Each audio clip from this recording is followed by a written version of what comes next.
রাজনীতির ময়দানে মধ্যপ্রাচ্য সবসময় গুরুত্বপূর্ণ একটা ফিল্ড এবং সেই ফিল্ডের সবচেয়ে গুরুত্বপূর্ণ প্লেয়ার হলো ইরান। ইরানকে বাইপাস করে মধ্যপ্রাচ্যে কোনো প্ল্যান এক্সিকিউট করা বর্তমান সময় প্রায় অসম্ভব। যেখানেই নির্যাতিত মুসলিম কমিউনিটি সেখানেই ইরান সবার আগে হাজির। তারপরও রাইসির মৃত্যুতে বাংলাদেশের কিছু আলেম ওলামা জান্নাত জাহান্নামের সার্টিফিকেট বিক্রিতে ব্যস্ত। পশ্চিমা ওয়ার্ল্ড মুসলিম কমিউনিটিকে দ্বিখণ্ডিত করার যে মাস্টার প্ল্যান করেছে তার সবচেয়ে অগ্রগণ্য হাতিয়ার হলো মুসলিম কমিউনিটির আলেমালামারা। শিয়া সুন্নি নামে ডিভাইডেড করে মুসলিম কমিউনিটিকে দুর্বল করাই তাদের যেন এখন প্রধান কাজ। ইরানের বিরুদ্ধে এখন সবচেয়ে বেশি সমালোচনা সেটা হলো তারা শিয়া, দ্বিতীয়ত তারা সিরিয়ায় সুন্নি মেরেছে। ইরান সিরিয়ায় কেন সুন্নি মেরেছে? ইরানে ইসলামিক রেভলিউশন ঘটে 1979-এ এবং ইসলামিক রেভলিউশন যে সময় ঘটে সে সময় ইসলামিক রেভলিউশন ঘটানো এক প্রকার অসম্ভব ছিল এবং খিলাফত পতনের পর এটি প্রথম সফল ইসলামিক রেভলিউশন।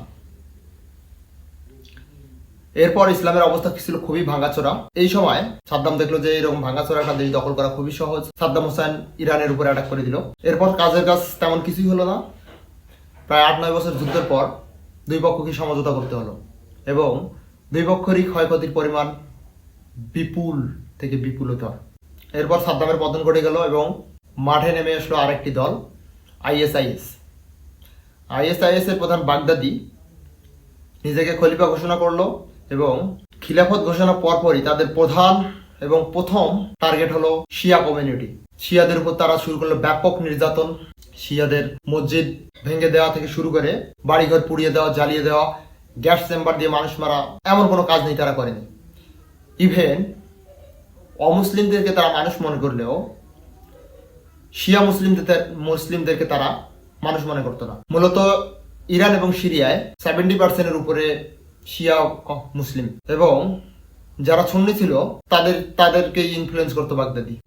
সাদ্দামের সময় যে মুসলিম ট্রাইবাল চিফ ছিল তারা গিয়ে বাগদাদির সাথে যোগ দিয়ে দিল এবং বাগদাদি দেখলো যে এই বিপুল পরিমাণ শিয়া জনগোষ্ঠী এই এলাকায় থাকলে সেখানে কোনোভাবেই তার প্ল্যান বাস্তবায়ন করতে পারবে না। বৃহত্তর জনগোষ্ঠী কখনোই যে কোনো জায়গায় মেজরিটি পপুলেশনের উপর অত্যাচার বেশি দিন চালানো যায় না। তারা একসময় ঘুরে দাঁড়ায় এবং শিয়া কমিউনিটিও ইউনাইটেড হতে শুরু করে সিস্তানির নেতৃত্বে এবং তারা ঘুরে দাঁড়ায়। আইএস এর বিরুদ্ধে তারাও যুদ্ধ ঘোষণা করে এবং আইএস এর পরাজয় ঘটে। মুসলিমদের পুরাণে স্পষ্ট বলা আছে, যদি কেউ ফিতনা সৃষ্টি করে তাহলে তাদের বিরুদ্ধে যুদ্ধ করো এবং যতক্ষণ পর্যন্ত তারা সারেন্ডার না করে ততক্ষণ পর্যন্ত তাদের বিরুদ্ধে যুদ্ধ করো, প্রয়োজনে তাদের মূলোৎপাটন করে ছেড়ে দাও। শিয়া কমিউনিটি সেটাই করেছে। তারা বেছে বেছে শুধু সেই আইএসআইএস এর সৈনিকদেরকেই মেরেছে। আইএসআইএস তাদের উপর কি পরিমাণ নির্যাতন চালিয়েছে এই ক্লিপটাতে দেখেন।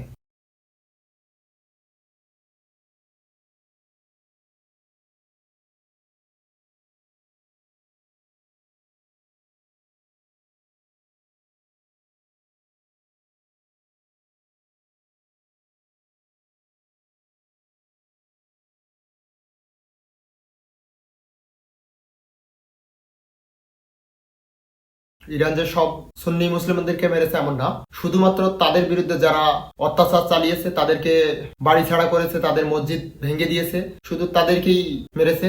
এবং ইসলামে ডিফেন্সিভ জিহাদ করার অধিকার সবারই রয়েছে এবং শিয়া কমিউনিটি সেটাই করেছে। আমি শিয়া বা সুন্নি মতাদর্শে বিশ্বাসী না, আমি শুধু মুসলিম, ফিরকাবাজির মধ্যে আমি নাই। হযরত মুহাম্মদ সাল্লাল্লাহু আলাইহি ওয়াসাল্লাম শুধুমাত্র মুসলিম কমিউনিটিকে রেখে গেছে, কোনো শিয়া কিংবা সুন্নি নয়। এবং আল্লাহ তাআলা বলেন, তোমরা আমার রজ্জুকে শক্ত করে ধরো, দলে দলে বিভক্ত হইও না। তো আমি দলাদলির মধ্যে নাই।